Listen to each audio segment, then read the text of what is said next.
Hi everyone, welcome back to my channel. In this video, I will show you how to correct date and time in MSI motherboard. First of all, you need to make sure that your CMOS battery are currently working. You can see right now I have an MSI mainboard here and my CMOS battery are located here. If the time in your PC are not correctly, first of all, you need to check this CMOS battery. If the battery dies, you need to replace this one first. If your CMOS battery are working normally, you need to go to MSI BIOS settings. To do that, you need to power on your PC and you press the down option over here. After you enter the MSI power settings, you will go to the setting option over here and you will choose the system status over here. You can see right in the top, we have system date and system time. You can easily adjust the date and the time. A lot of people don't know how to change it because if you click this option, you don't have any modification. Similar to this one, I can't do anything. So how can you adjust this? It's very easy. If you want to change the time, you choose the time over here. The time now is yellow. I just type in the time I need. I will change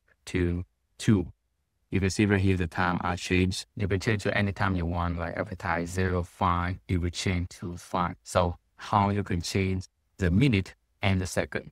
To change the minute, you press the tab button. Like you see, if I click the time option, it's changed from time, minute, and second. Similar with the date, if I press tab, this will change to the month and the year. I can change the year right now, like I will change to 2020. After you finish, save the configuration and restart your PC. To save the configuration, press the F10 button over here or just easy click the close button over here and it will ask you to save the configuration. You just need to click yes and restart your PC. The time will automatically update to the correct time. Okay, that's all my videos. If my videos helpful, please give me a like and subscribe and I will see you in my next videos.